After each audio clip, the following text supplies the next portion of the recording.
otra, que me va a producir de una manera u otra una disfunción en el intercambio gaseoso. Nosotros conocemos esto, que es básicamente la hematosis, lo hemos aprendido desde fisiología, pero vamos a darle un enfoque práctico a todo esto, ¿no? ¿Y qué es en sí una insuficiencia respiratoria aguda? La insuficiencia respiratoria aguda es una falla, un fracaso, una incapacidad, una inhabilidad. ¿Para qué? Para lograr satisfacer las demandas tisulares de oxígeno y asimismo favorecer o realizar una correcta eliminación del CO2 como desecho metabólico. Recuerden que el CO2 también es juega un papel muy importante en lo que viene a ser el pH de la zona. Y eso me va a indicar y me va a favorecer este intercambio gaseoso, como veremos. Pero en términos prácticos, ¿qué es en sí insuficiencia respiratoria? Es análisis de gases arteriales. ¿Ok? No voy a vender simulacros, vamos a ser claros. Para cuando hablamos, el diagnóstico de insuficiencia respiratoria aguda es un análisis, es un diagnóstico gasométrico, en el cual vamos a tener una presión A chiquita arteriolar de oxígeno menor a 60. Y que puede venir acompañada o no de 3 escenarios, en los cuales puede haber una normoxemia, una normocapnia, entre 35 y 50 en pediatría, una hipercapnia por encima de 50 o una hipocapnia por debajo de 35. Todo esto lo vamos a seguir presentando en las siguientes diapositivas. Pero es importante entender algunos conceptos. Este concepto es muy importante, el concepto de hipoxemia. Y cuando hablamos de hipoxemia, se define como una presión arteriolar de oxígeno por debajo de 80. Y eso se traduce en una disminución del contenido arterial de oxígeno. ¿Ok?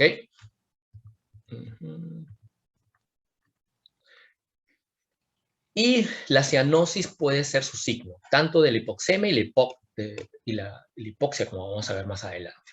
Ok, pero cuando vemos esto, recordamos algunos escenarios. Recordamos la curva de disociación de la hemoglobina. No sé si recordarán de sus clases de fisiología totalmente intensas, ¿no? En el cual, ¿qué es lo que debemos aprovechar de esta famosa curva de disociación de hemoglobina y qué debemos entender de esto? Que nosotros tenemos que para saturar al 50% requerimos una presión de 27 milímetros de mercurio.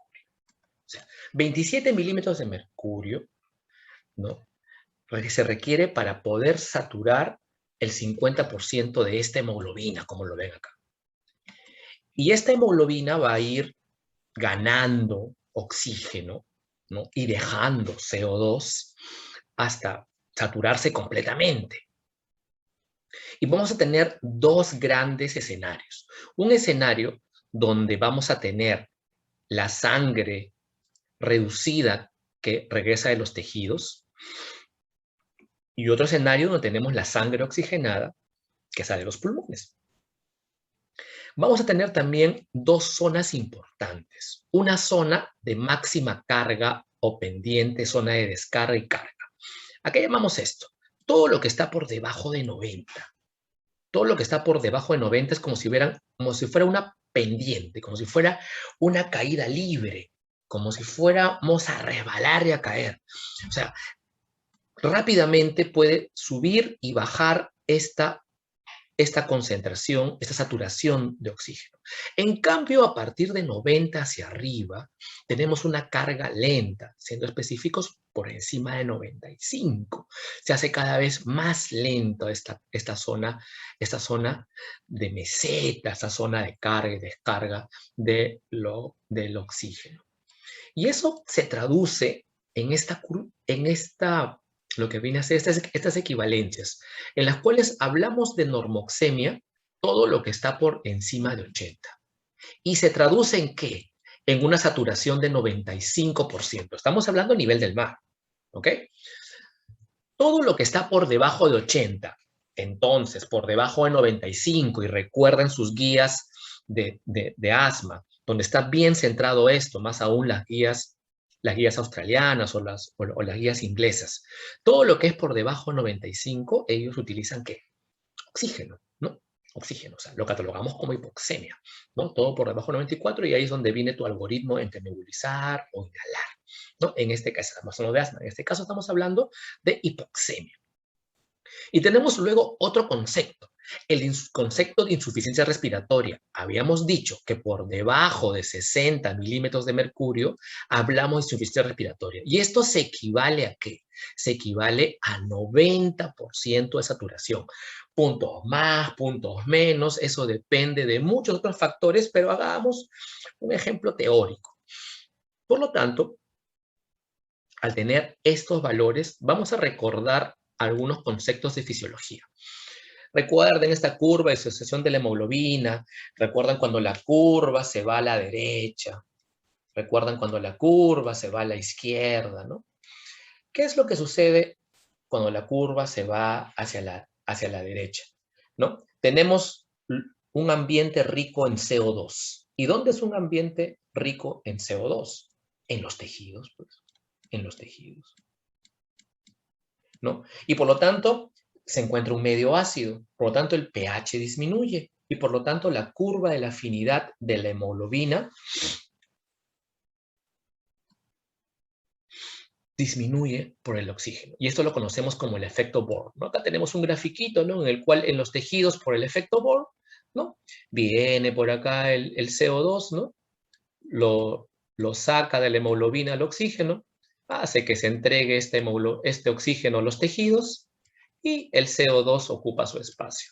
¿Y se va hacia dónde? Se va hacia los pulmones. ¿Y qué sucede en los pulmones? En los pulmones tenemos el famoso efecto Haldane, que por el efecto Haldane se produce y facilita la liberación del CO2 de la sangre hacia los alvéolos, ¿no?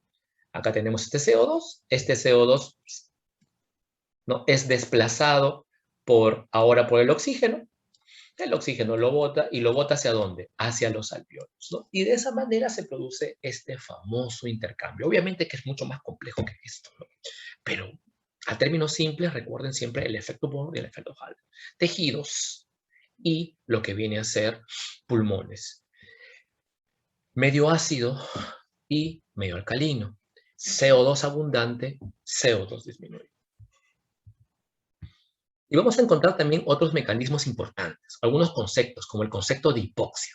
Cuando hablamos del concepto de hipoxia, ¿a qué nos referimos?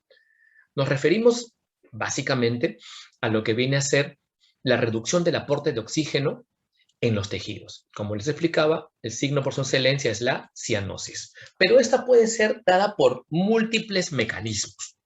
El mecanismo más común y el cual vamos a disertar es la hipoxemia hipoxémica.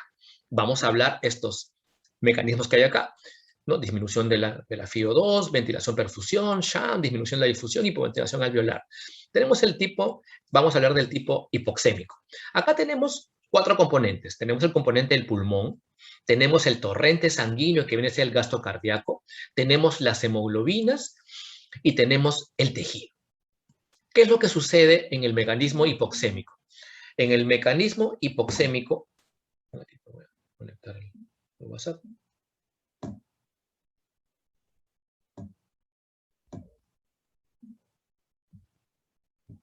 Muy bien. En el mecanismo hipoxémico, lo que tenemos es que entra poco aire al pulmón, por diferentes motivos que vamos a ver. Este pulmón no hay una adecuada hematosis. Por lo tanto, entra poco oxígeno. No es que haya problema con los couriers, con la hemoglobina, no hay problema, o por la afinidad de la misma. No hay un problema a nivel del gasto cardíaco. No hay un problema a nivel de los tejidos que me impida absorber este oxígeno, ¿no? Al revés, estos tejidos están ávidos de oxígeno. El problema es a nivel de pulmón. Entonces, la hipoxémica básicamente va a ser un problema a nivel pulmonar.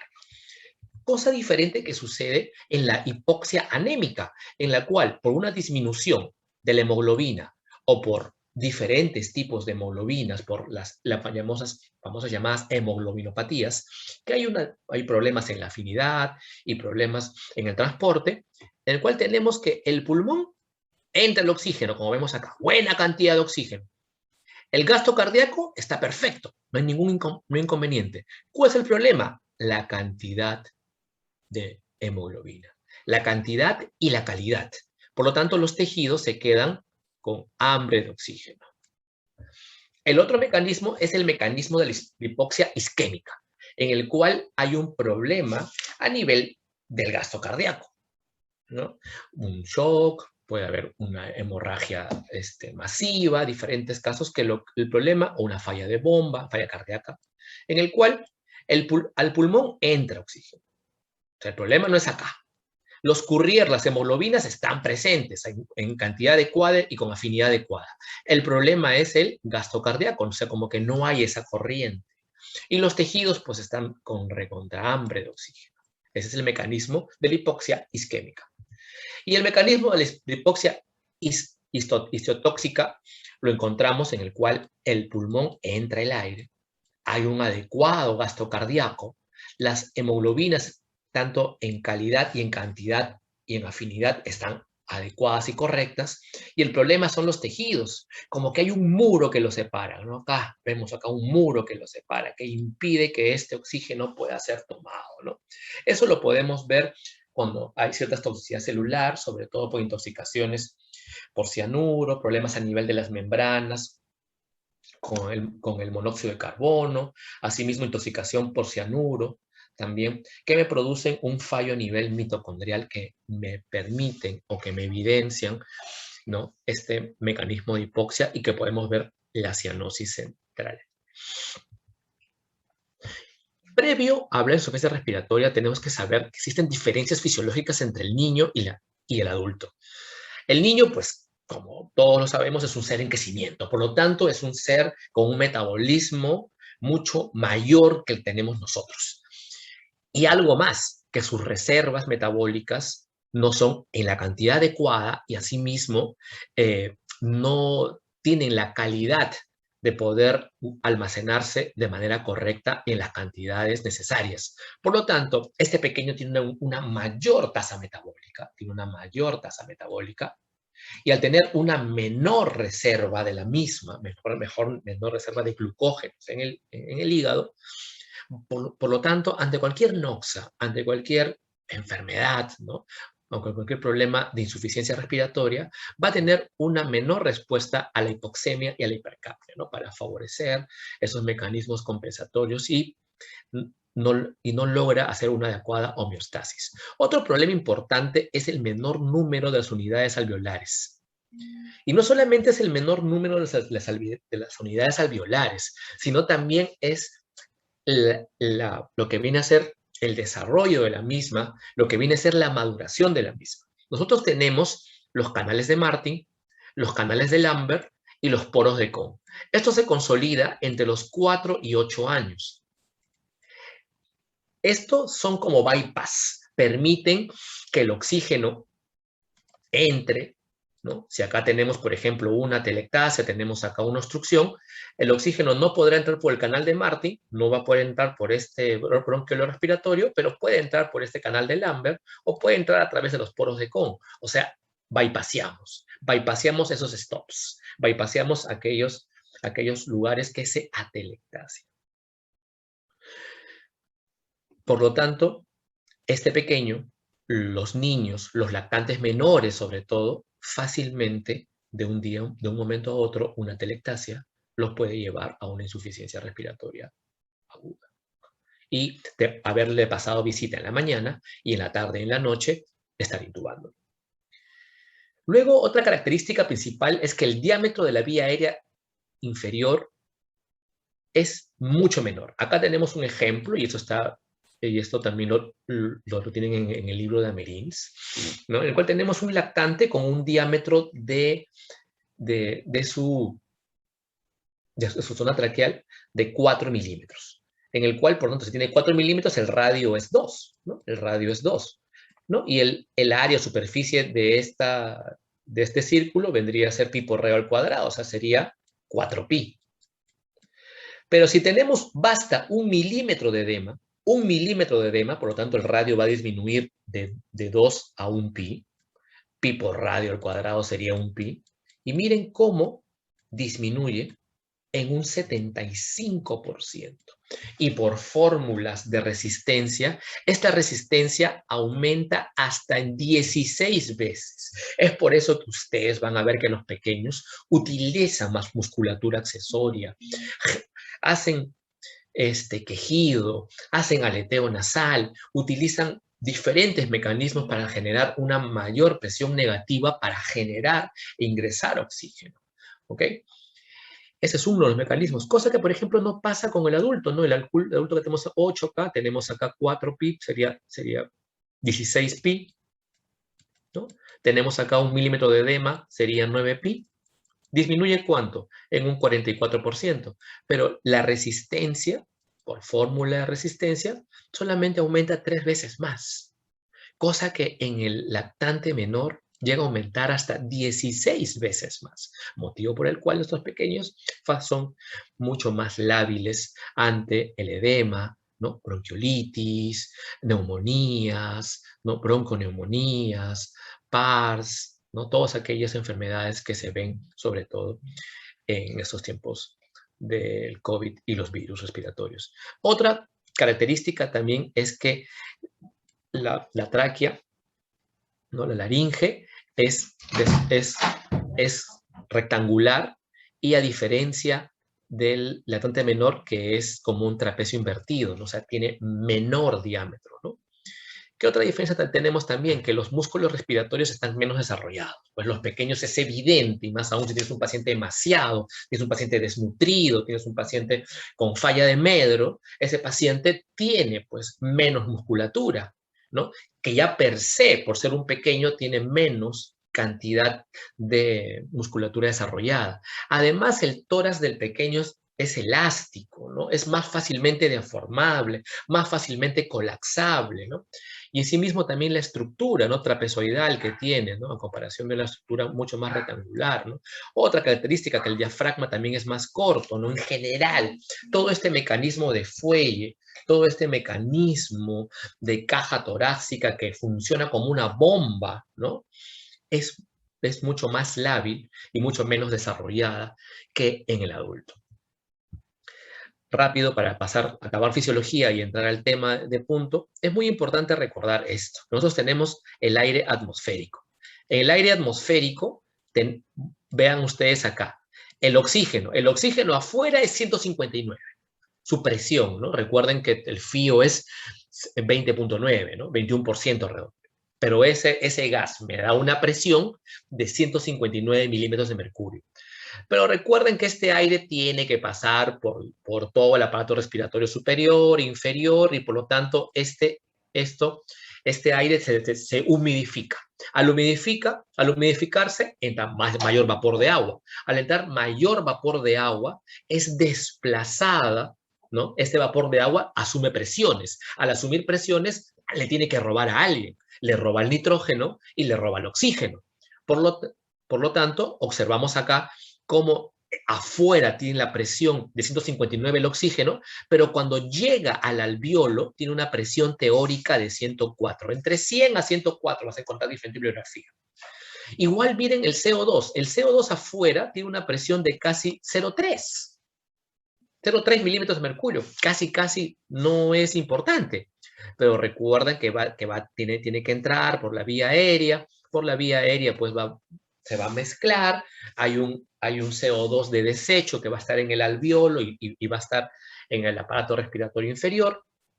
Por lo tanto, este CO2 llega a tener también una presión alveolar de 40 milímetros de mercurio, ¿no? Como de 0,3 pasa a 40 y el oxígeno de 150 pasa a 104. Esas son las famosas presiones alveolares, teóricas, ¿no? ¿Y qué sucede con la hematosis? Tenemos acá un polo venoso en el cual viene la sangre venosa que viene de los tejidos, ¿no? Rica en CO2 y pobre en oxígeno, ¿no? En el cual se acuerdan por el efecto Haldane, ¿no? Este CO2, ¿no? Por diferencia de presiones y otros mecanismos más, pasa al alveolo, ¿no? Y el oxígeno pasa, pues, del alveolo hacia el capilar. Y por lo tanto, en este capilar, en este polo arterial, teóricamente debería tener 104, pero realmente llega a tener 97 milímetros de mercurio. ¿Y por qué? Porque nosotros tenemos una serie de shunts naturales, ¿no? Nuestro sistema respiratorio, nuestro sistema, perdón, circulatorio, que teóricamente es doble, cerrado, que entre comillas no hay shunts, pues hay shunts. Existen mezclas, tanto en las venas bronquiales, tanto en la vena coronaria izquierda, y algunas alteraciones, ventilación, perfusión, que se va a ver en el, de acuerdo a las zonas de Buess, como vamos a ver más adelante, ¿no? Lo que hace que esta presión de oxígeno, que debería ser 104 teórico, disminuya hasta 97. Pero eso sí, la presión arterial de CO2 sí es 40. ¿Qué otro concepto importante debemos recordar? Debemos recordar que tenemos una membrana alveolo-capilar. Esta membrana alveolo-capilar va a tener dos polos. Un polo que mira hacia los vasos sanguíneos, o sea, donde está el endotelio, y un polo que mira hacia el alveolo, donde tenemos los neumocitos y otras células, ¿no?, que están en el polo alveolar. Por lo tanto, esta membrana alveolo capilar, es la que va a separar y la que va a ser la pared que divide una zona de otra zona. Y es ahí donde podemos tener algunas patologías, como vamos a ver más adelante. Una característica importante también, y no olvidarla, es que el CO2 también es 20 veces más difusible que el oxígeno. Por lo tanto, como vamos a ver, es fácilmente que a pesar de que haya barreras, a pesar de que haya obstáculos, el CO2 pues atraviesa, pasa, se va. Y cuando hablamos de insuficiencia respiratoria, debemos recordar que tenemos una serie de eslabones que forman parte de este proceso de ventilación y respiración, que va desde el sistema nervioso central, ¿no?, bulbo, médula espinal, y la zona neuromuscular, donde tenemos sensores, controladores y efectores, ¿no?, los que se encargan, pues, ¿no?, de organizar, coordinar, monitorizar este medio interno, esta homeostasis de la ventilación. Pero también tenemos los órganos que sirven como fuelle, como bomba, el tórax, la pleura. Tenemos los caminos, la vía aérea superior, la vía aérea inferior, ¿no? Y tenemos también un sistema hidráulico, que es el sistema cardiovascular, ¿no?, el cual se encarga básicamente mediante la hemoglobina del transporte de oxígeno, y los glóbulos rojos son que les dan ese ambiente protegido a la hemoglobina para poder transportar el oxígeno. Y en los pulmones es donde sucede el intercambio gaseoso o la homeostasis, ¿no? Pero en cualquiera de estos eslabones se puede producir una ruptura y generar insuficiencia respiratoria. Por tanto, cualquiera de estas zonas, cualquier falla en esta zona, me va a producir de una manera u otra una insuficiencia respiratoria, como vamos a ver más adelante. Por lo tanto, la insuficiencia respiratoria la podemos clasificar según el tiempo de instauración. Según el tiempo de instauración tenemos la insuficiencia respiratoria aguda, que es la que vamos a centrar, ¿no? Se instaura en un corto tiempo, de minutos a días, refleja en el AGA, en el pH, una tendencia a la acidemia y o acidosis respiratoria, ¿no? El pH generalmente es inferior a menos 7.35, por lo tanto, ¿no? Y sin tener mecanismos de compensación. ¿Cómo sucede en la crónica? Que en la crónica sí tenemos mecanismos de compensación donde hay un aumento en los niveles de bicarbonato. Muy bien.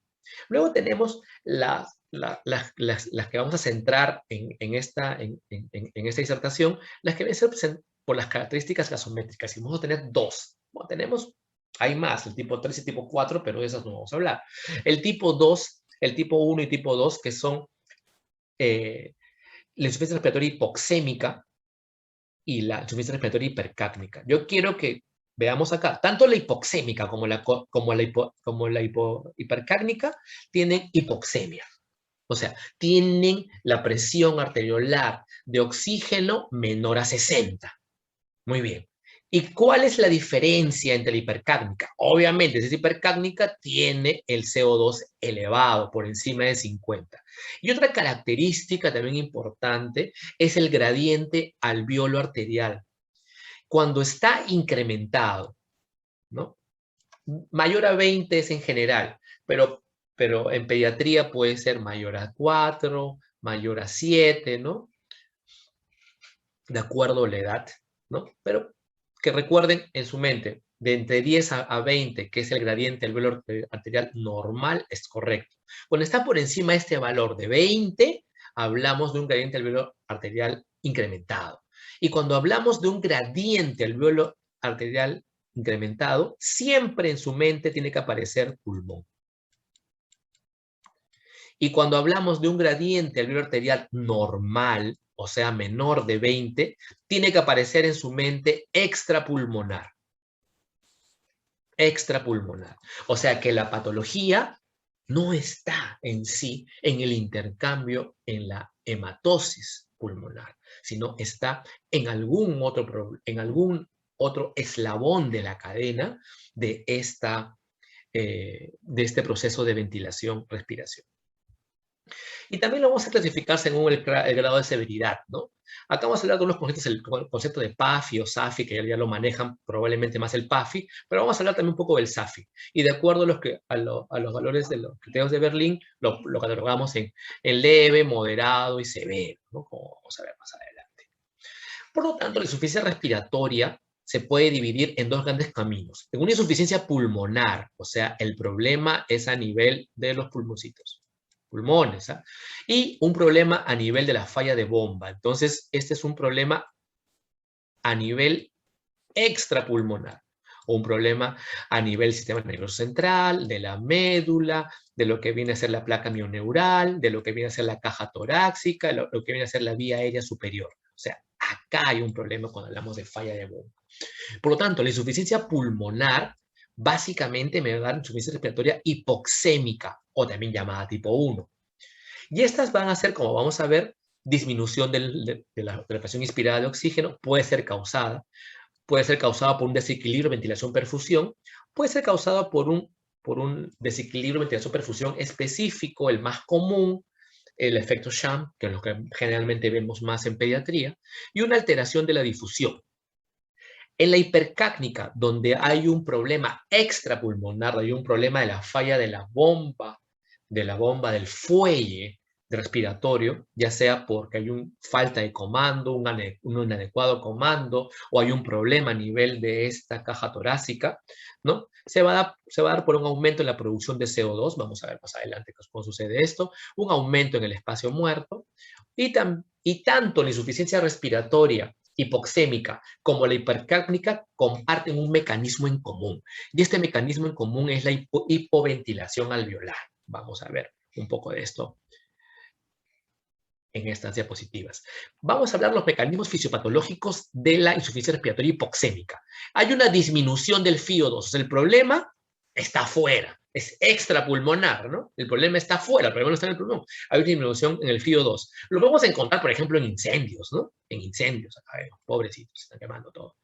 Lo podemos encontrar, pues, cuando te vas, pues, a la altura, ¿no? Te vas a la altura, disminuye la fracción inspirada de oxígeno, hay menos presión de oxígeno, por lo tanto va a llegar menos oxígeno a tus alveolos y menos oxígeno a tus capilares.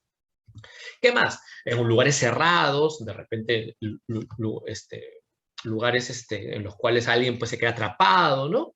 Y si pues eres una persona pues proactiva, una persona que cree en derechos y de repente pues te vas a alguna manifestación, tú tranquilamente, inocentemente, y la policía también inocentemente también te lanza bombas lacrimógenas y bueno, también disminuye la fracción inspirada de oxígeno, ¿no? Bueno, así que es algunos tips de eso también, puedo hacer una clase también para eso. Por lo tanto, vamos a tener acá que va a disminuir la fracción inspirada de oxígeno. Por lo tanto, va a disminuir la cantidad de oxígeno que entra. Y si hay una menor cantidad de oxígeno, va a haber una menor presión. Por lo tanto, va a haber una menor presión alveolar de oxígeno. Y al haber una menor presión alveolar de oxígeno, también se va a pasar menos oxígeno hacia el capilar. O sea, va a haber una presión arteriolar de oxígeno disminuida.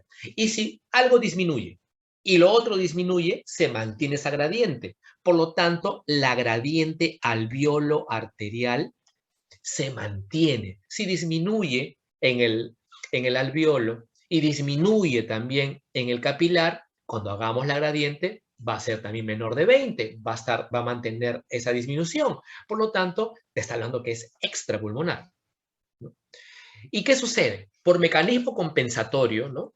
Vas a generar tu taquipnia. Y al generar taquipnia, ¿qué vas a hacer? Vas a barrer CO2. Y por lo tanto, al barrer CO2, va a disminuir la presión arteriolar del CO2.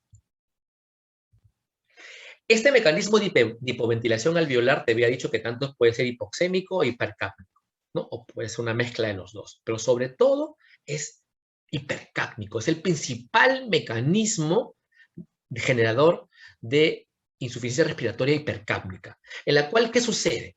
El problema es extrapulmonar. El problema va fuera de la hematosis. O sea, es un problema a nivel del comando.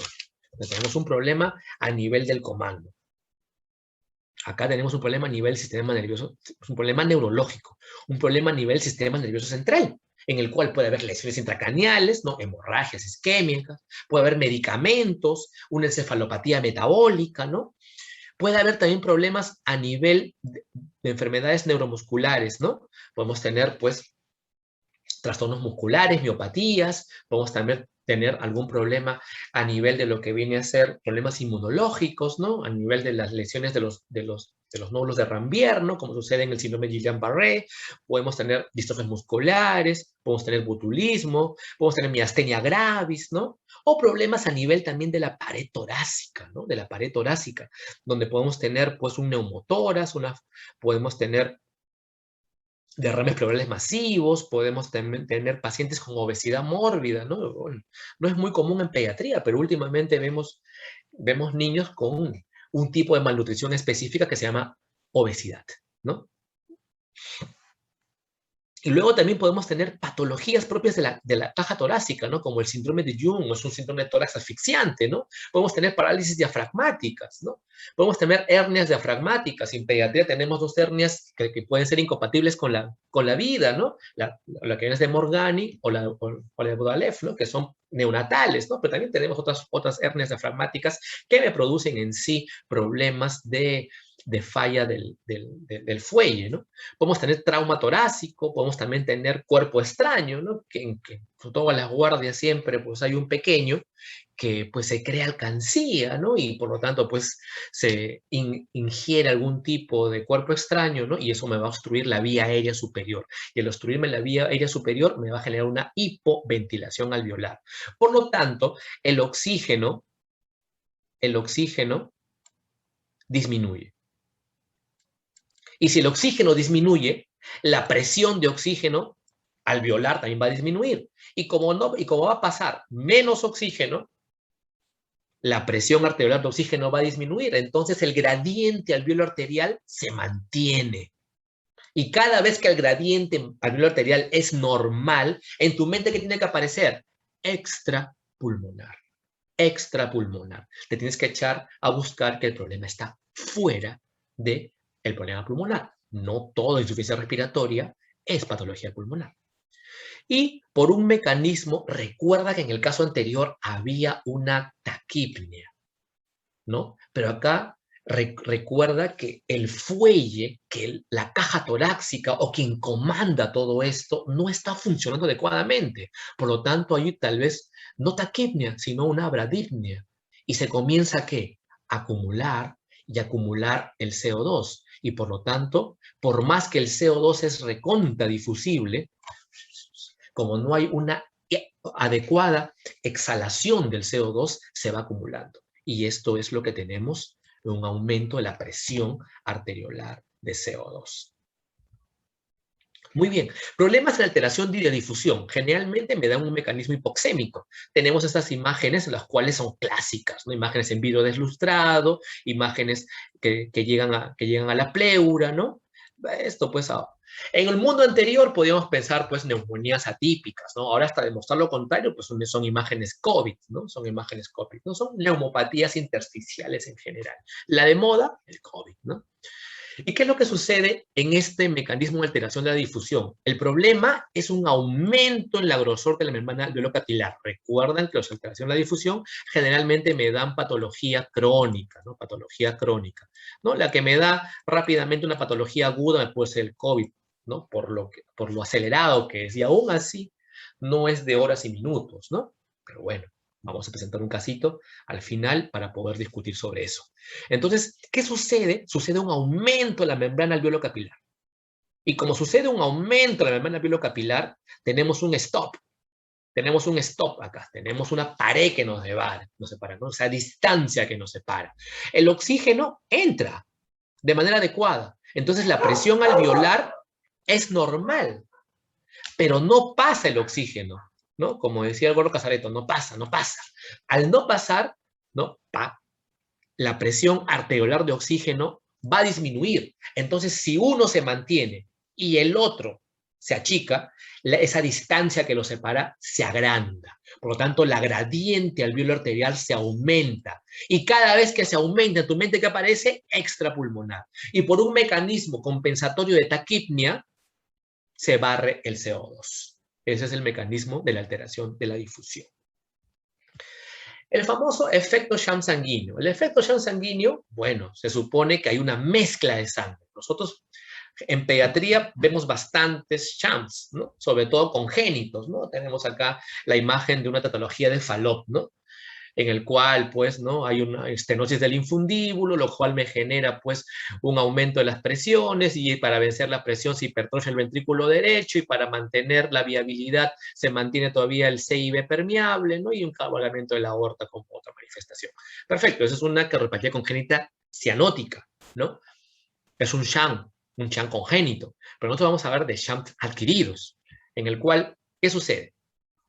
Vamos a tener el escenario en el cual acá tenemos tu bronquiolo, tu saco alveolar, ¿no? No un alveolo, sacos alveolares en los cuales puede estar ocupado, ¿no?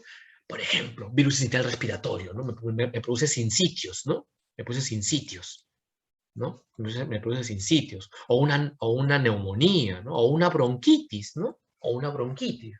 A veces en pediatría muy poco diagnosticamos bronquitis, pero por encima de 2 años, bronquitis es el diagnóstico, ¿no? También silva, ¿no? La bronquitis silva.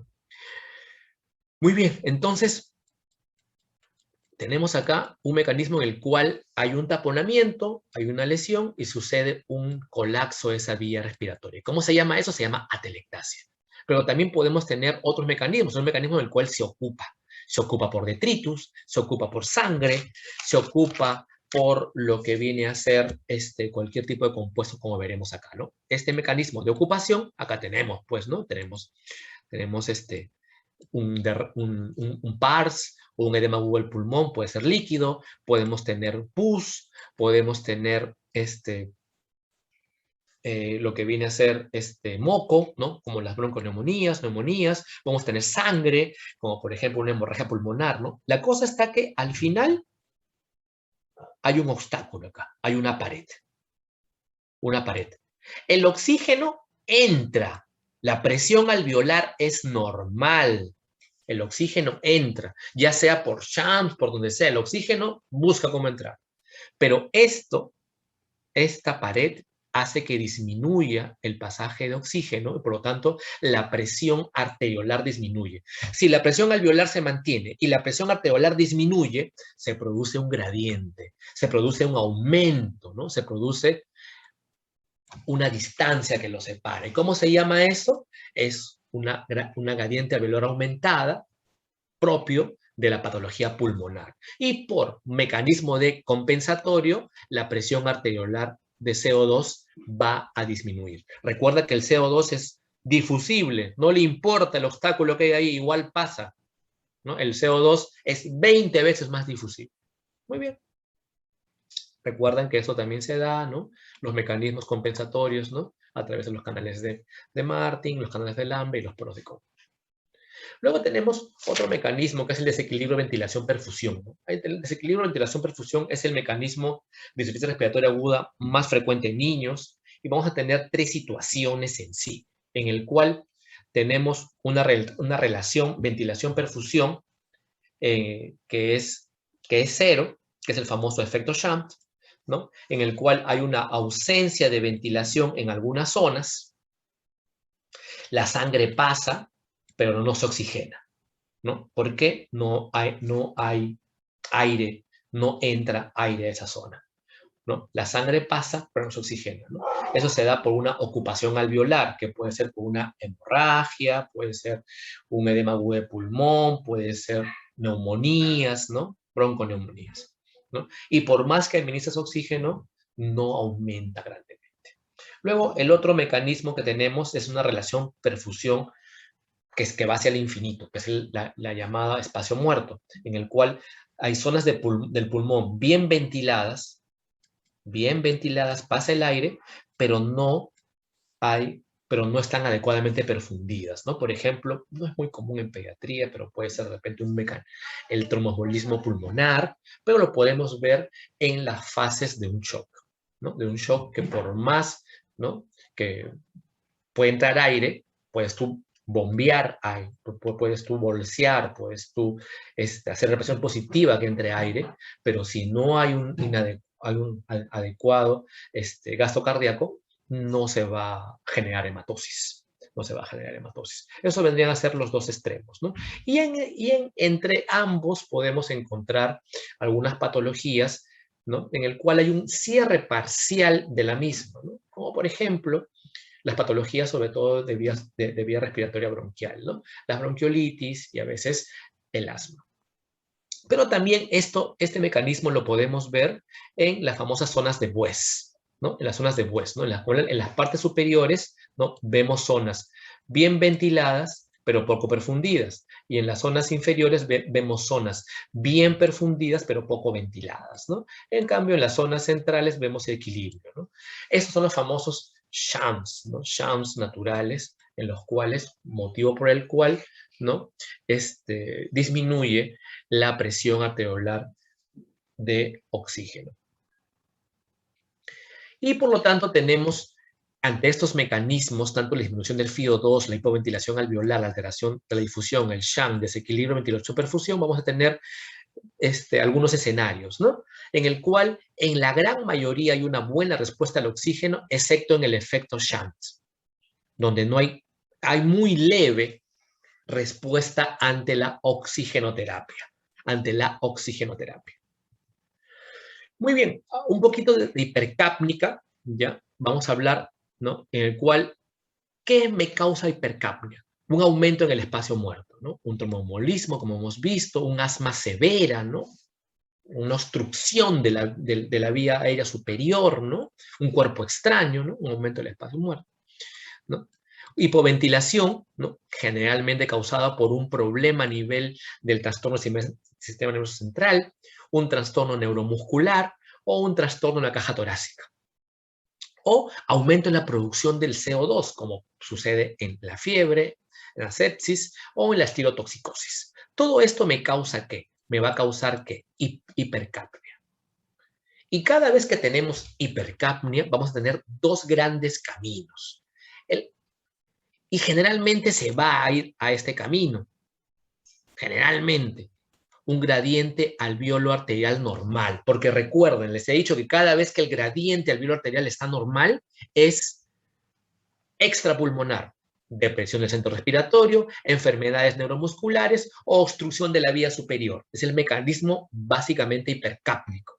Pero también puede haber con gradiente alveolo arterial aumentado, ¿no? O sea, hipercápnica hipoxémica, sobre todo en los estadios finales, ¿no? Si tienes tu paciente que se está agotando, que ya no jala, que ya comienza a tener, en vez de taquipnia, tenés la bradipnia, ¿no? Y va reteniendo CO2, o sea, tienes un mecanismo mixto, ¿no? O de repente tú eres piña, pues si tu paciente con Guillain-Barré, o tu paciente con miastenia gravis, o tu paciente con una miopatía, pues se le agrega una neumonía, ¿no? Entonces vas a tener tanto un problema a nivel pulmonar como extrapulmonar. La clínica, bueno, de la clínica ustedes lo conocen, ¿no? Eso no vamos a hablar gran cosa, ¿no? Vamos a ver diferentes clínicas, ¿no? Básicamente es trabajo respiratorio, tanto signos audibles, signos visuales, ¿no? Podemos encontrar también compromiso neurológico, compromiso multisistémico, y si hay alguna enfermedad propia o subyacente, ¿no? Otro concepto importante es la disnea, ¿no?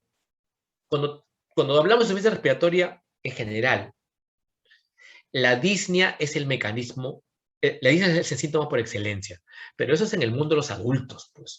En el mundo de los adultos, la disnea, el adulto te va a decir, siento hambre de aire, ¿no? Me falta el aire. El niño no te va a decir eso, pues, ¿no? En el niño tú lo que vas a ver es más de signos visuales o signos audibles, como vamos a ver más adelante. Muy bien.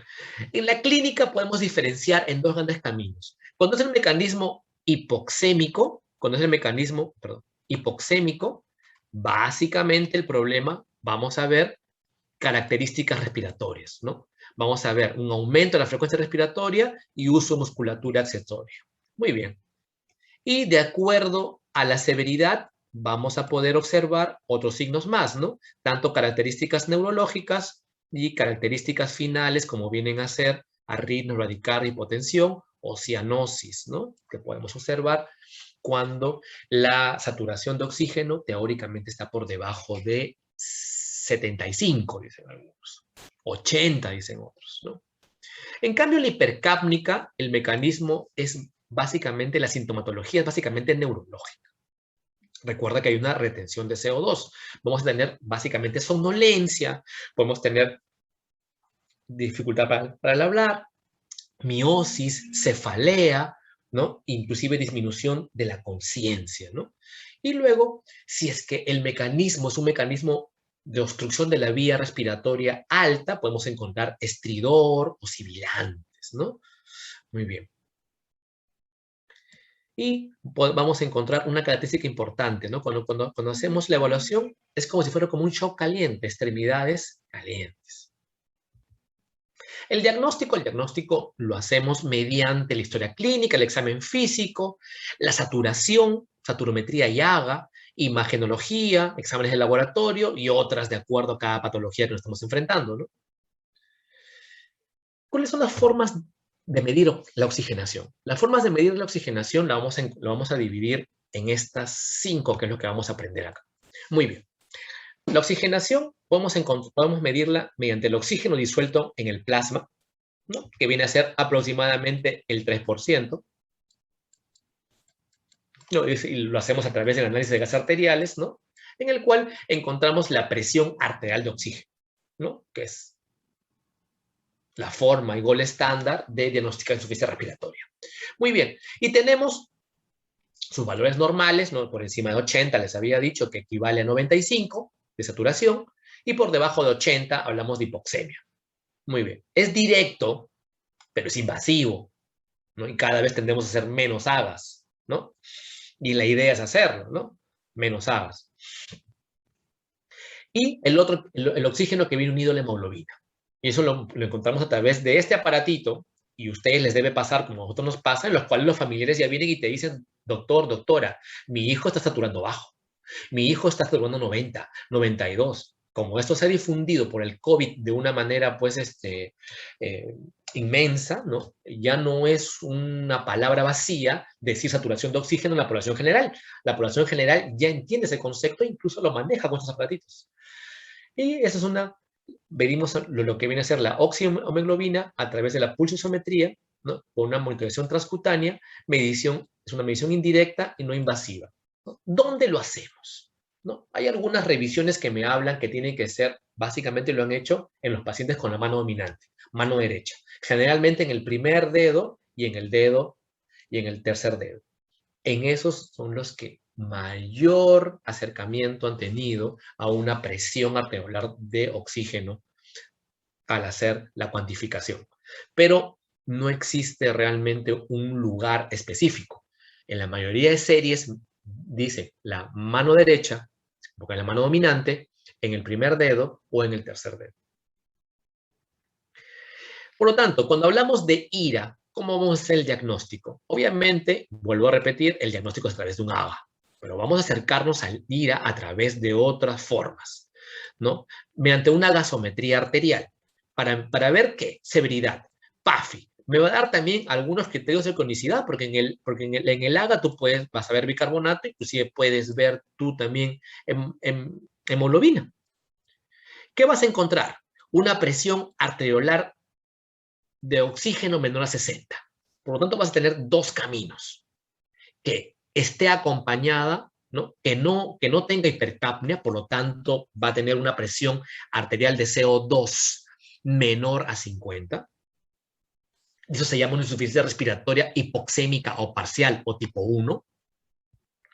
Y siempre tiene un gradiente alveolo arterial aumentado. Cada vez que tú veas un gradiente alveolo arterial aumentado, el problema es pulmonar. Muy bien. El otro camino es que la presión arteriolar de CO2 esté por encima de 50. Y eso se llama una insuficiencia respiratoria hipercápnica o global, ¿no? O tipo 2. Y per se, y en su mayoría de casos, excepto en unos que otros, el gradiente alveolo arterial está normal, por debajo de 20. Un algoritmo diagnóstico. Por lo tanto, tú vas a hacer una gasometría. Vas a hacer una gasometría. Esta gasometría te puede salir menor a 60, mayor a 60, ya te sale menor a 60. Entonces, tu primer diagnóstico, insuficiencia respiratoria aguda. Muy bien. Vas a tener dos caminos, que tenga una PCO2 normal o alta. Si tiene una PCO2 normal o baja, pides tu radiografía de tórax y puedes tener 4 escenarios. Con pulmones claros, en el cual vas a pensar sobre todo en broncoespasmo, cuerpo extraño, micotelectasias, con opacidades localizadas, vas a pensar neumonía, atelectasia, aspiraciones, ¿no? Con afectación extrapulmonar, vas a pensar derrame pleural lo más común, neumotoras, en nuestro caso sí fue escoliosis severa porque vemos bastantes PCIs, ¿no? Y con opacidades difusas, en las cuales vamos a ver bronconeumonías, intersticial bilateral, COVID, edema agudo de pulmón, el famoso PARS, ¿no? Inhalación de tóxicos e contusión pulmonar. Eso es cuando tienes una PCO2 normal o baja, o sea, es básicamente hipoxémica. Pero si tu PCO2 está alta, vas a tener una gradiente alveolar, vas a tener que hacer la gradiente alveolar arterial. Y si la gradiente alveolar arterial está normal, el problema es extrapulmonar. El problema está no en tus pulmoncitos, no está acá el pulmón, el problema. El problema está en cualquiera de los centros de comando, de conducción o los efectores de lo que viene a ser el proceso de ventilación. En cambio, si la gradiente alveolar arterial está anormal, tienes que tomar una radiografía de tórax y vas a obtener estos 4 escenarios que ya os expliqué. Otro algoritmo. Tienes una clínica de un paciente con insuficiencia respiratoria, le haces su gasometría, te sale por debajo de 60 milímetros de mercurio, tu primer diagnóstico de insuficiencia respiratoria aguda, vas a tener dos grandes caminos, porque tú vas a decir, yo quiero saber qué mecanismo fisiopatológico tiene este paciente en su hipoxemia o en su hipercapnia. Muy bien. En este caso es básicamente hipoxémica. Tienes tu gradiente alveolo arterial aumentado. Si tienes tu gradiente alveolo arterial aumentado, en tu mente, ¿qué aparece? Pulmones. El problema es pulmonar, doctor. El problema es pulmonar. Y si tienes un gradiente alveolo arterial normal, tu problema es extrapulmonar, afuera está, afuera de los pulmones. Muy bien. Vamos al primer escenario del gradiente alveolo arterial aumentado. Le pongo oxígeno. ¿Responde oxígeno? Es un desequilibrio de ventilación-perfusión no shunt, una alteración de la difusión. Pero si no responde oxígeno, es un efecto Shansen, ¿no? De los mecanismos que hemos explicado. O sea, hay una ocupación alveolar, básicamente. Una ocupación alveolar. Muy bien. En cambio, si tu gradiente alveolo arterial está normal, vas a tener dos caminos. Si tiene hipercapnia, el diagnóstico es que tiene una hipoventilación alveolar. O sea, el problema es a nivel del sistema nervioso central o cualquiera de esos comandos, ¿no? Extrapulmonares.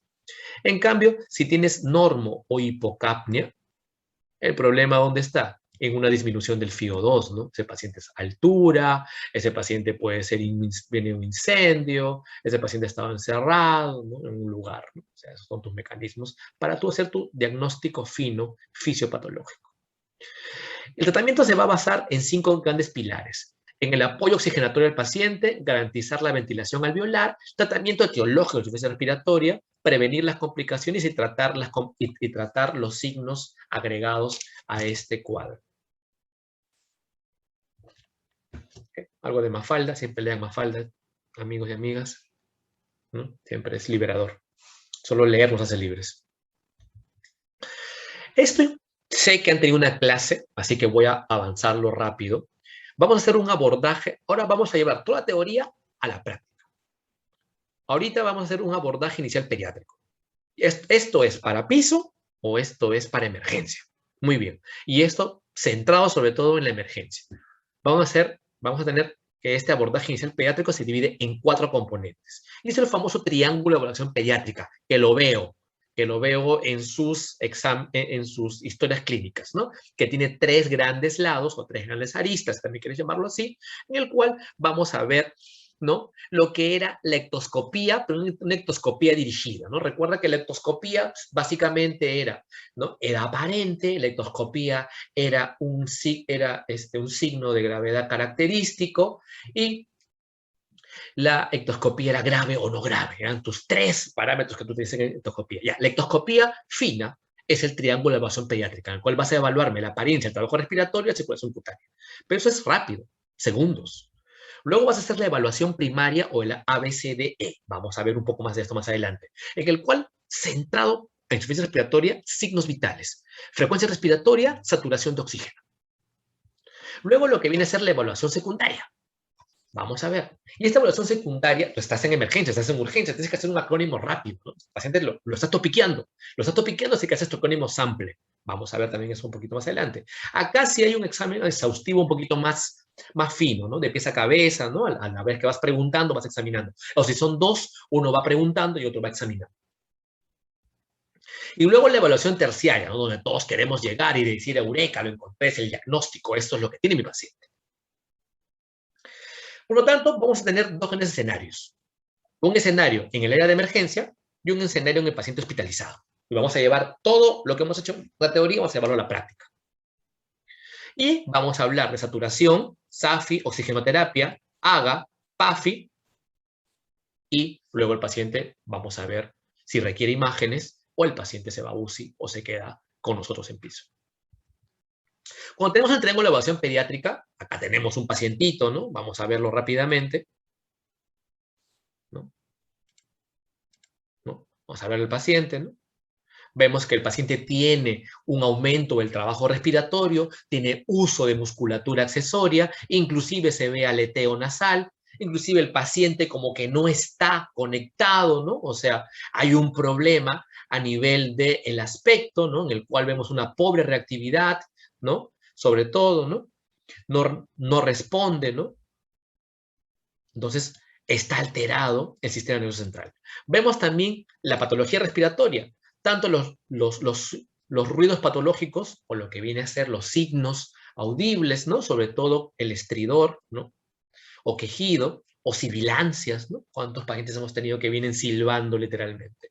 O los signos visuales, ¿no? Tanto tiraje, retracciones, aleteo nasal. Muy bien, en este paciente rápidamente está comprometido el aspecto y la parte de la respiración.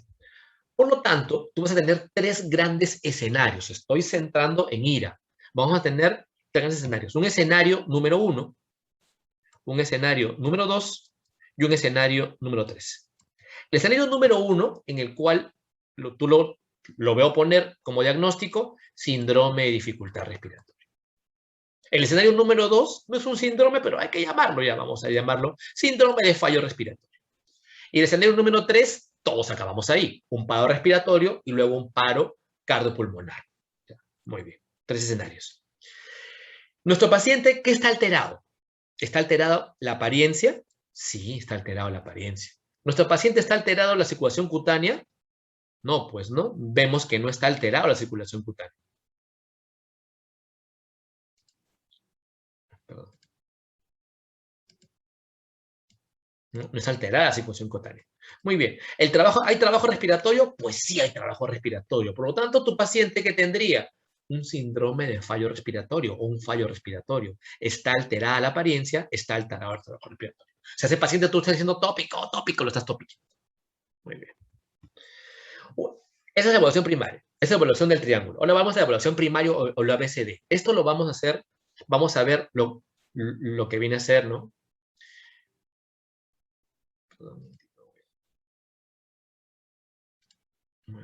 Vamos a ver. Vamos a ver todo lo que es la vía aérea, la parte de la ventilación, circulación, discapacidad y exposiciones. Eso lo vamos a ver rapidito. Pero vamos a ver qué buscar y qué acciones manuales a realizar.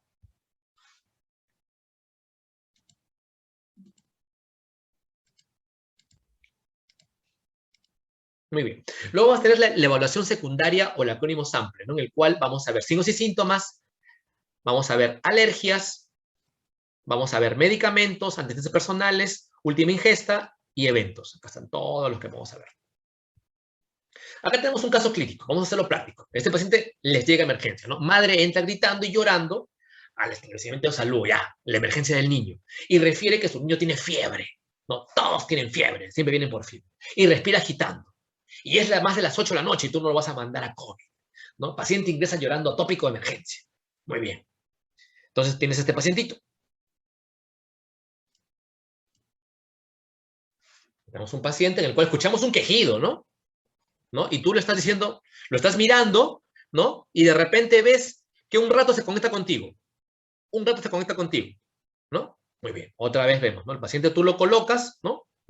Ves que el paciente tiene signos audibles, ¿no? Y además hay signos visuales. Y además, ¿no? Lo llamas y el paciente, ¡pap!, se conecta contigo por un momento. Fíjame, te responde. Entonces, rápidamente este paciente estaría alterado solo en este momento el trabajo respiratorio. La apariencia puede ser que se esté alterando, pero en este momento se conecta contigo. Entonces tienes un paciente que te ingresa con un síndrome de dificultad respiratoria. ¿Ok? Muy bien.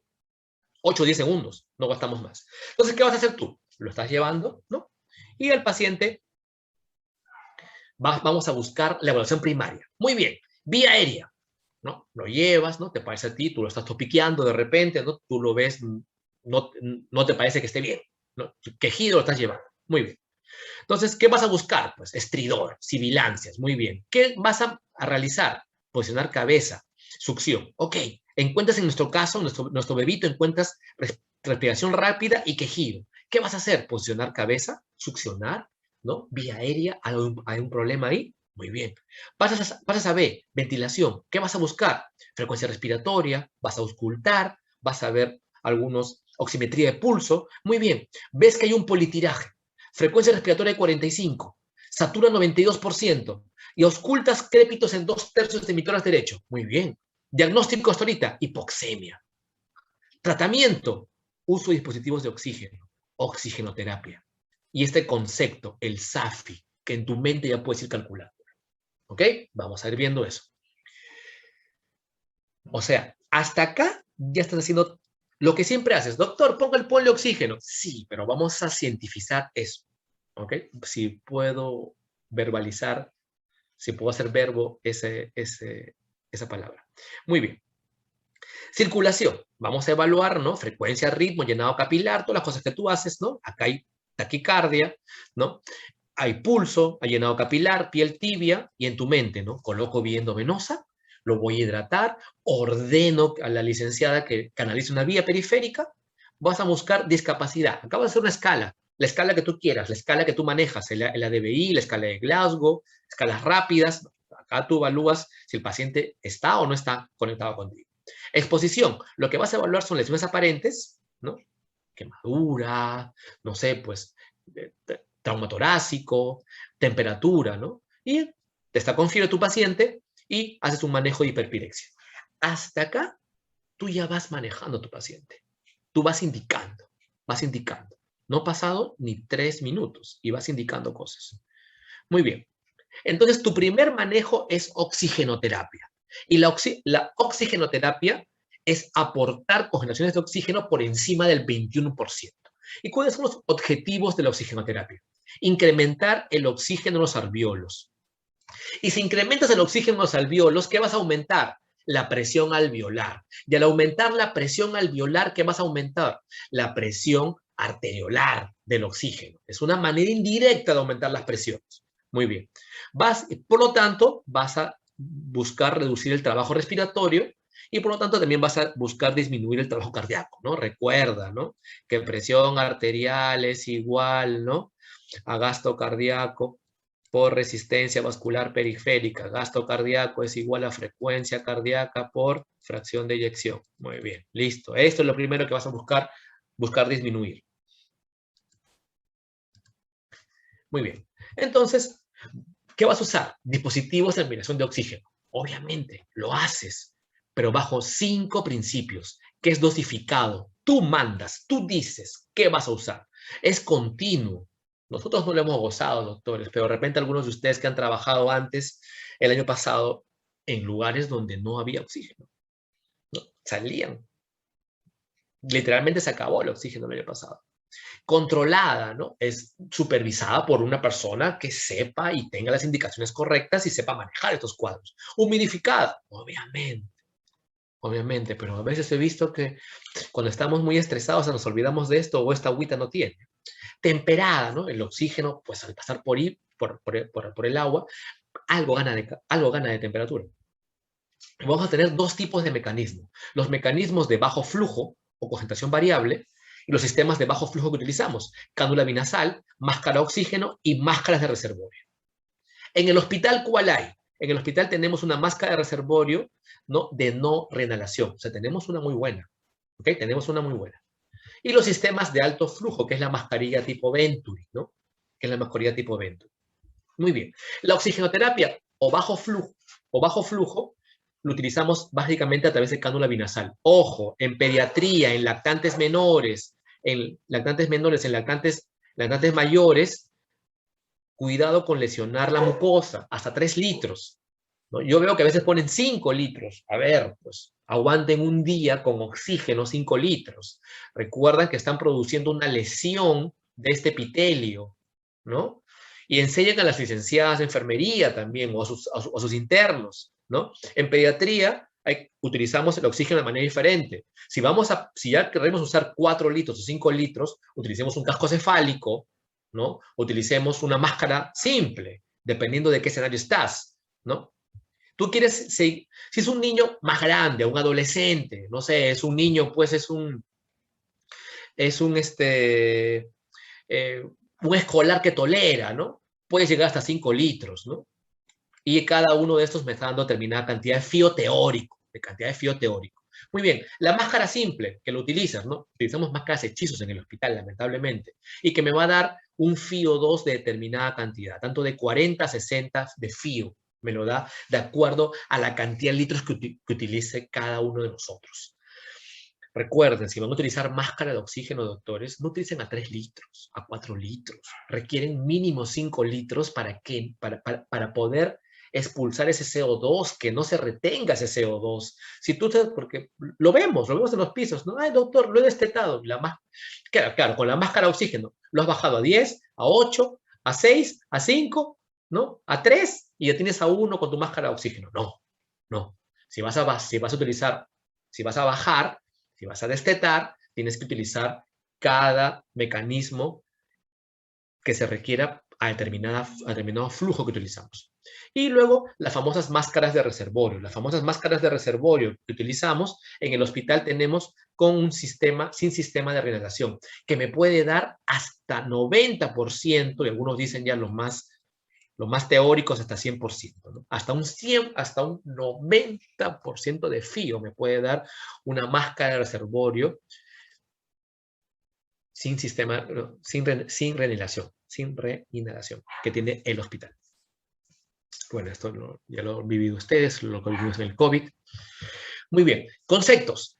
El SAFI. Ese es el concepto que yo vengo a traerles acá y vamos a hablar unos ejemplos. Muy bien, tengas un paciente que saturaba 92%, ¿no? Ese lactante que venía con 92%, con frecuencia respiratoria en taquipnia y que también tenía un trabajo respiratorio. Muy bien. En tu mente ya puedes sacar tu SAFI. Si tú a este pacientito, le vas a administrar, ¿no? Te recuerdan que vino con 92%, ¿no? Recuerdan que vino con 92%. Tú le vas a poner una máscara simple y le pones una máscara simple a 5 litros y tu paciente sube a 95. Pues muy simple, haces tu SAFI, ¿no? Que es la saturación entre el FiO2, no hay mucha ciencia acá, no hay más que hacer, y te sale un SAFI de 237. Y ahí es donde utilizamos algunas escalas. Yo les traigo tanto la escala de Kemani y Vilan et al. Están todavía en una validación mucho más fuerte, pero son avances para poder utilizarlo y poder extrapolar cuando a veces no tenemos un haga a la mano. Por lo tanto, este paciente ¿no? Recuerde, acá tendríamos una insuficiencia respiratoria leve, una moderada y una severa, si hiciéramos con PAFI, ¿no? Si hiciéramos con PAFI. Muy bien. Entonces, el paciente está en 237 de SAFI. Entonces, estaría acá. Pero estaría cerca leve, ¿no? Muy bien, lo dejamos ahí. Tenemos techo, podemos todavía utilizar más oxígeno, podemos utilizar otros mecanismos. Muy bien, lo dejamos ahí. Entonces, este paciente ya tú lo estás manejando, le estás poniendo una máscara de oxígeno y en tu mente, ¿no? Licenciada, 5 litros, ¿no? Y en tu mente sacas el SAFI, ¿no? Lo calculas, ¿no? 95 entre 40 y te sale 232. O sea, ya vas, o sea, en tu mente, este paciente puede tener insuficiencia respiratoria. En tu mente ya está. Muy bien. Haces el sample. Muy bien. Signos y síntomas. ¿No? Y ahí tu compañero, tú mismo, ¿no? Paciente, varón de 2 años, acude al centro de salud con tiempo de enfermedad de 3 días, caracterizado por fiebre, tos, respiración rápida, y hoy madre nota que se hunde el pecho y fiebre se hace persistente y ya no quiere comer. ¿Ok? Una historia clásica de un cuadro respiratorio alto que se convierte en bajo. Muy bien. Alergias, niega RANS, niega alergias. Muy bien, medicamentos que he utilizado. Pues la mamá te dice que he utilizado 3 gotas de paracetamol, o sea, 3 gotas por kilo de paracetamol. O sea, en tu mente 15 miligramos dosis. Y además lo llevó a la farmacia en la esquina y le pusieron Avebroncol famoso, ¿no? Le pusieron ampicilina y le dijeron que le van a poner una vez al día y que venga por 7 días, ¿no? Cuando tú y yo conocemos que la ampicilina se usa mínimo cada 6 horas, ¿no? Pero en fin, eso sucede, es la realidad. Muy bien, antecedentes. ¿No? Tú preguntas, ¿no? Sobre hospitalizaciones, enfermedades anteriores, vacunas, ¿no? Rápidamente vas preguntando. Le preguntas última ingesta, ¿no? Porque en tu mente de repente estás pensando, ese paciente tiene hiporéxico, de repente lo voy a intubar, ¿no? Tú vas hablando tus caminos. Entonces, ves, la mamá te dice que hace 6 horas solo líquido y ayer cenó poco. O sea, el paciente está hiporéxico. Muy bien. Hechos o eventos que hayan desencadenado esa situación. Muy bien. Ahora pues todo es COVID, así que tú preguntas sobre el cuadro respiratorio, si alrededor de él hay gente sintomática respiratoria, ¿no? Compatible con un cuadro viral. Y la madre te niega que haya cuadros respiratorios. O sea, tenemos un pacientito en el cual estás dando oxigenoterapia y estás haciendo tu evaluación rápida. Muy bien. Entonces, ya tienes tu evaluación, ya tengo evaluación pediátrica, tienes tu evaluación secundaria, tienes tu evaluación de acrónimo sample, entonces ya haces tu diagnóstico, ¿no? Tienes un paciente, ¿no? Con un curso de enfermedad que a ti te parece un cuadro respiratorio alto, que luego se transforma en bajo, en el cual tienes crépitos en 2/3 inferiores de mi tórax derecho, hasta demostrar lo contrario que es eso, una neumonía. Viral versus bacteriana, esa es la gran discusión de toda la vida, y ahora que les digo que yo vengo del mundo del COVID, y vengo de la era COVID, todo aquello que le poníamos antibiótico antes, pues eran virales, ¿no? Eran virales. Muy bien, pero en fin, eso es otra discusión para otro momento. Muy bien, entonces tu diagnóstico presuntivo es una neumonía basal derecha. Muy bien, ¿no? Y tú vas a hacer tu plan de trabajo, ¿no? Doctor, está con taquipnea, lo voy a poner en NPO, obviamente, si la frecuencia respiratoria está por encima de 70, ¿no? Pero en fin, ya, tú quieres ponerlo en NPO. Lo vas a hidratar al uno normal, ¿no? Tanto hemos luchado por eso. ¿Le vas a iniciar antibióticos? No lo sé, probablemente sí. Doctor, está vacunado, ampicilina, ceftriaxona, ya haces todo aquello que te han enseñado. Doctor, ¿le toma radiografía de tórax? Uno de los criterios de radiografía, bueno, las neumonías se diagnostican sin radiografía de tórax, ¿no? Uno de los criterios de radiografía de tórax es que el paciente se va a hospitalizar, ¿no? Clásica. Doctor, ¿le tomo un hemograma? Sí, un hemograma, un PCR. Doctor, le pido hemocultivos, aunque tenga un 10% solamente de posibilidad de que salga positivo, si está bien tomado. adecuadamente tomado. Doctor, le hago un AGA, vamos a ver todo eso. Entonces, te dicen en la guardia, ya, anda, lleva a tu paciente a tomar radiografía de tórax. Ya, muy bien. Tú sospechas que es COVID y como lo manejamos así, como si fuera el ébola, al paciente lo llevamos pues totalmente capsulado, ¿no? Recuerda que partió con un SAFI de 237, que está con una máscara, ¿no? A 5 litros y está saturando 95. Pero como tú eres queso, tú ya te conoces a ti mismo, doctor, por si acaso, me llevo una máscara de reservorio y un balón de oxígeno un poquito más grande. No me vaya a quesear, yo me conozco. Muy bien, perfecto. Te tomas una placa y en la placa ves que hay, pues, ¿no? Una radiopacidad en base derecha, ¿no? Hasta demostrar lo contrario, una neumonía. Perfecto. ¿Ves un broncograma aéreo también ahí? Ah, perfecto, ya, neumonía. Muy bien. Pero en el camino, cuando estás regresando, ¿no? Tú que eres recontra chis, ¿no? Tú que eres recontra chis, tu paciente comienza a desaturar. Y recuerda que tus balones de oxígeno no le puedes dar más de 15 litros, así que le vas a dar 10 nada más. Así que le das 10 litros. Teóricamente una máscara reservorio, te he dicho que tiene teóricamente de 60 a 90. Ya, muy bien. De fío. Muy bien. Entonces, y le colocas las máscaras reservorio, ¿no? Te lo estás llevando, te acuerdas que tenía 92, luego subió a 95, luego en el camino se te quesea y llega hasta 88, ¿no? Pero tú le colocas las máscaras reservorio porque tú eres un chico precavido o chica precavida y te sube otra vez a 95. Pero te sube a 95 con mínimo un FIO de 60, porque puedo poner hasta 90 teóricamente, ya, pero pongamos un FIO de 60, teórico. Le haces su SAFI y tienes un SAFI 158. Un SAFI de 158. ¿Y qué significa esto? Un SAFI de 158 está acá, ¿no? O sea, entre leve y moderado. Entre leve y moderado. O sea, tu paciente se está quecheando. Probablemente este paciente tenga una insuficiencia respiratoria aguda. O sea, tú vas, ¿no? Como R1 vas saltando, como R1.10 ahora, o como R3 vas a tu asistente y le dices, doctor, este paciente requiere un ABA. ¿Por qué? Porque por su SAFI, tiene un SAFI 158, y según Kemanio, según Bilan, ¿no? O si no, te obvias eso, es muy probable que sea una insuficiencia respiratoria y probable requiera algo más, y sería bueno tomarle un ABA. Ok, perfecto.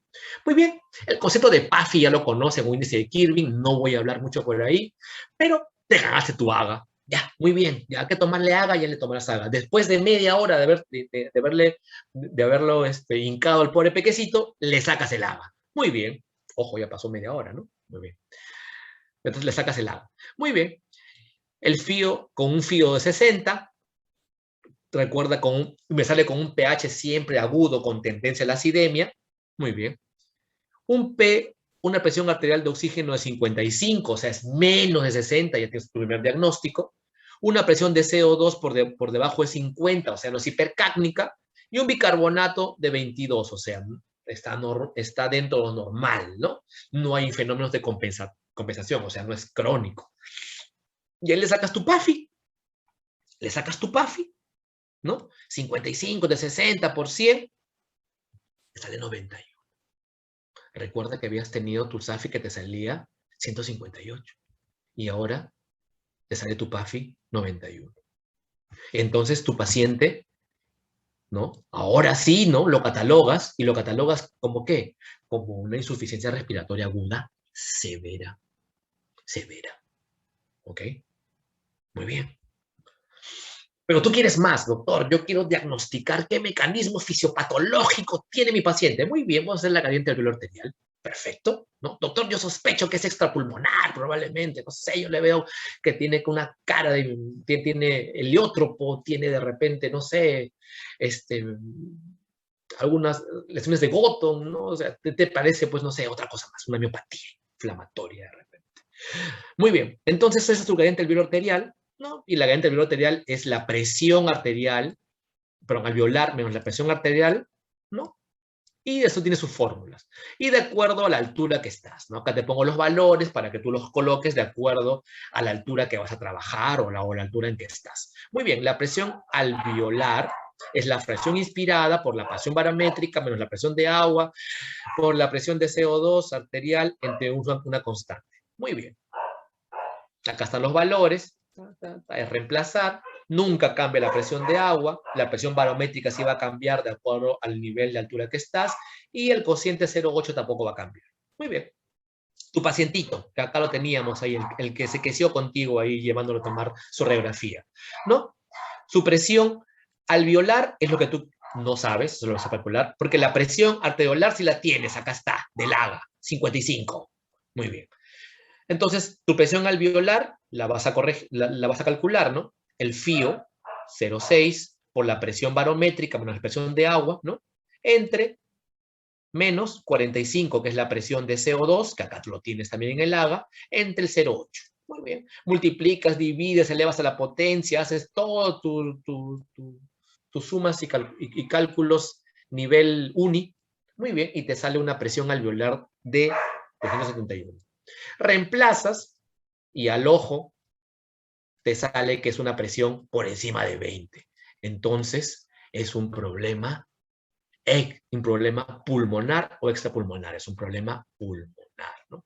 Tienes una insuficiencia respiratoria tipo 1, hipoxémica, con lesión de parénquima, con una presión alveolar mayor, de gradiente alveolar arterial mayor a 20, ¿no? Tienes tu diagnóstico fino, y encima tú dices que es una insuficiencia respiratoria aguda, hipoxémica, severa, y como no ha respondido a uso de oxígeno, tú te parece que el mecanismo fisiopatológico es un shunt. Muy bien, perfecto. Sacas 20 en tu rotación. Recordar algunos conceptos, ¿no? Todo PAFI por debajo de 150 se ganó, ¿qué? Se ganó su tubito. Se ganó su ventilación mecánica, ya sea invasiva o no invasiva, eso lo vas a decidir tú. Esa es otra clase. Muy bien.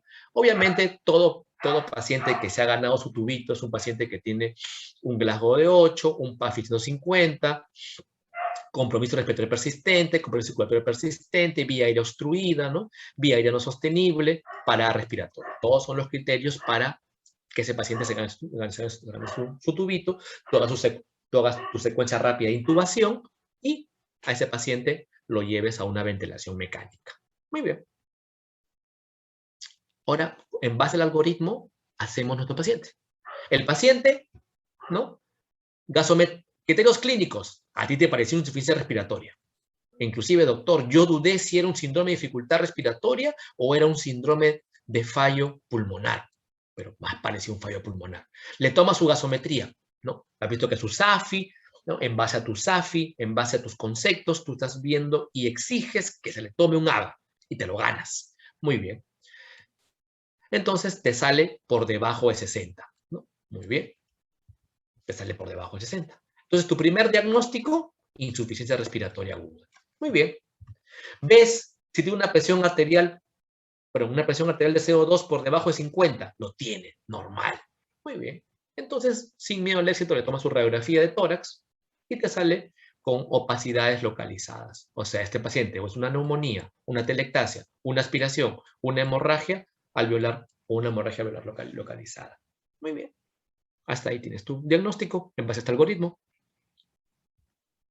Luego, tú quieres el mecanismo fisiopatológico. Otra vez el mismo paciente. Muy bien. Tienes tu paciente en el cual el PA2 es por debajo de 55, primer diagnóstico, insuficiencia respiratoria aguda. Tú vas a ver si tiene un gradiente alveolar arterial aumentado o disminuido, ya lo hemos calculado, haces tus sumas, restas, multiplicaciones y divisiones y te sale por encima de 20. Entonces el problema es extrapulmonar, un problema pulmonar, un problema con un gradiente alveolar arterial aumentado. Responde a oxígeno por un momento. Respondió oxígeno. Respondió muy levemente a oxígeno. Inclusive se te quedó en el camino. Entonces, este paciente no responde a oxígeno. Entonces, no responde a oxigenoterapia. Entonces, es un efecto Shank sanguíneo. Hay una ocupación alveolar en este paciente. ¿Qué es? Ya lo veremos. ¿No? Eso ya es todo, una serie de capítulos de cada patología. Muy bien. Por lo tanto, tu pacientito, doctor, tú le diste los 5 pilares. Primero, apoyo oxigenatorio. No funcó. Se queció. Entonces, ¿qué tienes que hacer? Garantizar la ventilación alveolar. Por lo tanto, a tu paciente le hiciste una secuencia rápida de intubación, lo intubaste, ventilación mecánica. Tratamiento etiológico de la infección respiratoria, doctor. Yo no me voy a medias con este paciente, yo le meto antibiótico, ya le metes antibiótico. Doctor, no importa si está vacunado, le meto ceftriaxona. Y peor, meropenem en banco, por si acaso. Bueno, ya, eso ya discutirás con tus residentes o con tus asistentes. Y te jalaré. Muy bien. Prevenir las complicaciones. Obviamente, en un paciente que esté en ventilación mecánica tienes que prevenir barotrauma, tienes que prevenir esta lesión con el tubo, tienes que prevenir lesiones oculares, tienes que prevenir lesiones por úlceras de cúbito, todo aquello que también es importante saber y conocerlo. Y manejar de acuerdo también a la etiología que tenga algo más, ¿no? Adecuar la hemoglobina, si el paciente está en ventilación mecánica por encima de un grito de 30, ¿no? Manejar la hipotensión con algún tipo de apoyo de inotrópicos, ¿no? Manejar el dolor, no se olviden de manejar el dolor, doctores, a los bebés les duele, ¿ya? Parece que a veces nos olvidamos que a nuestros bebés les duelen las cosas, ¿no? Manejar la fiebre, ya sea con algún tipo de antipirético que tú requieras, o si hay agitación, también manejar al paciente con algún tipo de pseudoanalgesia. Muy bien, esto es en general, creo que todavía la hice más rápido, así que te quería pasar un extra. Este es un paciente de ayer. Están ahí, ¿no? Sí, doctor. Muy bien. Este es un paciente de servicio de área COVID. Este paciente ingresa por emergencia. Ya vamos a hablar algunos datos. Es una paciente mujer de 8 años, ¿no? Que tiene algunas características ya restrictivas, ¿no? Tenemos un paciente en el cual es importante también saber algo de radiografía de Torres, ¿no? Es un paciente, vemos las características de la radiografía de Torres, es una placa penetrada, rotada, inspirada. El PRI, ¿es una placa frontal o es una placa póstero-anterior? ¿No? ¿Qué características hay en una placa frontal? ¿Qué características hay en una placa póstero-anterior? ¿Qué diferencia hay en una placa frontal? ¿Qué diferencia hay en una placa póstero-anterior? ¿Ok? Todas aquellas cosas hay que saberlas. ¿Ya? Bueno, a grosso modo, pues hay un patrón intersticial, ¿no? Patrón intersticial en ambos campos pulmonares. Muy bien. E inclusive hasta un patrón intersticial y alveolar. Tenemos esta pacientita y bueno, vamos, nos la subimos, ¿no? Paciente mujer de 8 años con una parálisis cerebral infantil que estaba que llegó a piso, ¿no? Con una máscara de reservorio y se le pasa una máscara simple a 6 litros por minuto y satura 96%. Muy bien. Le hacemos su SAFI, ¿no? 96, recuerda que de 5 a 6 litros con máscara simple teóricamente te da un PAFI de 40, ¿no? De 8, ¿no? 8 a 10 dicen que te puede hasta un PAFI, te ponen un FIO de 60. Muy bien, tengo 40. 100 me sale 240, ¿no? Probable insuficiencia respiratoria. Muy bien. El paciente pasan las horas, ¿no? Y se convierte en este paciente. Ese es un paciente en piso, ya. Este es un caso en piso. Lo otro que hemos hablado son casos en la emergencia que ustedes van a tener que definir. Ese paciente, pues, ¿qué pasó? En unas horas, como este paciente, pues totalmente se quesean. Es una neumonía COVID. Una neumonía COVID, ¿no? Y la paciente requiere máscara de reservorio a 15 litros y satura 95. Doctor, satura 95, qué bien, qué chévere. Me la quedo en mi piso. ¿No? Ok. Satura 15 litros. Vamos a poner los teóricos. 95 entre 60 me da un SAFI de 158. 95 entre 90, recuerda que te dije que entre 60 y 90, me da un SAFI de 105. Y si somos ya recontra teóricos, que con 15 litros una máscara de no reinhalación me puede hasta 100%, tengo hasta un SAFI de 95. ¿Ok? Pero es importante, doctores, manejar el Kemani, el Bilan y tener alguna idea. No estoy diciendo que sea lo correcto, pero te estás dando una idea rápida de qué paciente te estás enfrentando. Ese paciente, entonces, se le toma su agua.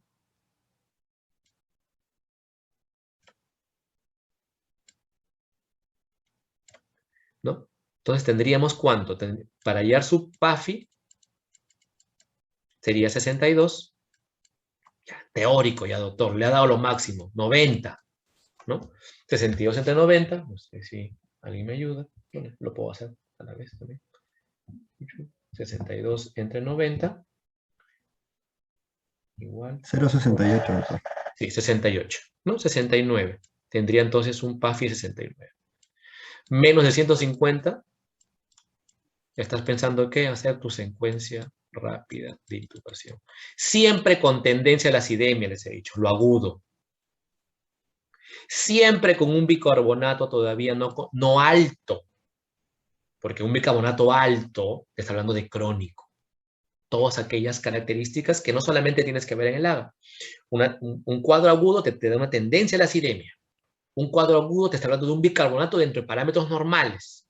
En pediatría, 20 a 24, 19, entonces está casi bordeando la normalidad. ¿Ok? Y podemos sacar más cosas más. Pero esto es para que ustedes, ¿no?, vean que su pacientito y tengan algunas ideas generales, ¿no? Porque a veces el AGA se demora, ¿no? Pero ustedes pueden ir ya planteando una insuficiencia respiratoria severa y ustedes están exigiendo que se haga un AGA, o inclusive, doctor, no me salió el AGA. Ya, pero tiene un SAFI de 95, doctor. Tiene un SAFI de 105. Tú con toda razón vas a UCI o vas a donde requieras y plantear que este paciente va a requerir un manejo probablemente ventilatorio. El paciente en este momento está en ventilación mecánica, ¿no? Está ahorita en UCI COVID y esperemos que pueda salir. La gran mayoría de nuestros bebés han salido. Muy bien.